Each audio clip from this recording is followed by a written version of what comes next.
Royal FC versus Karambayam. So நல்ல ஒரு start ரெண்டு டீம் கிட்டயுமே.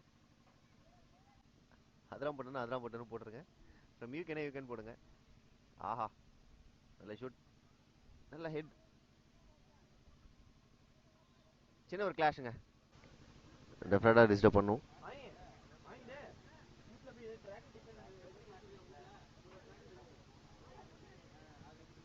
ஷாட், ஆஹா, கோலுங்க. வள்ளுவன் செவன்ஸ் கரம்பயம் கோலிங் கிடைக்கணும். பால் மாறி இருக்குங்க, தப்பான பாஸ்.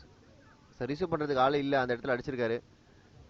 அந்த பால் மறுபடியும் மாறி இருக்கு. Royal FC on forward. ஆஹா, எடுத்துட்டு போகணும். ஆஃப் சைடுங்க. ஒரு மன ஆறுதலுக்காக கோல். ப்ரோ சொல்லுங்க bro.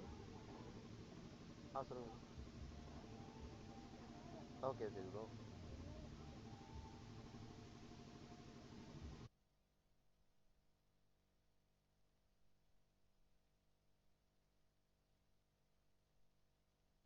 Bro first goal replay.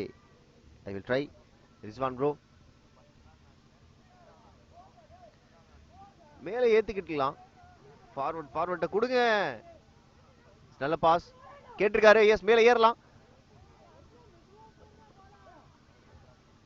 நேரா கோல் கீப்பர் கிட்டே போகுது. அங்கே பால் ரிசீவ் பண்ணுறதுக்கு ஆள் இல்லைங்க. ஸோ கண்டிப்பாக யாரா கொஞ்சம் பிளான் பண்ணலாம். கொஞ்சம் ஸ்ட்ராட்டஜி கூட வேண்டாம். ஸோ கொஞ்சம் பேசிக்காக ஆனாங்க அப்படின்னாலே ஒரு கோல் கிடைக்கும். ஏன்னா அந்த அளவுக்கு கோல் போஸ்ட் ஃப்ரீயாக தான் விட்டுருக்காங்க. ஒரே கோல் கீப்பர் மட்டும் தான் இருக்காங்க.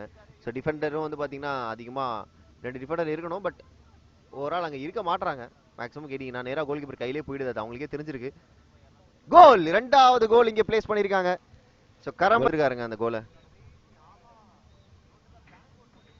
எஸ், லாஸ்ட் மினிட்ல அந்த கோலை போட்டிருக்காங்க. சோ அதன் காரணமா இங்க 2-0 அப்படின்னு இந்த மேட்சை வின் பண்றாங்க கரம்பயம். வெற்றி பெற்றுள்ளார்கள். முதல் கோல் அடித்த விளையாட்டு வீரர் மேடைக்கு அழைக்க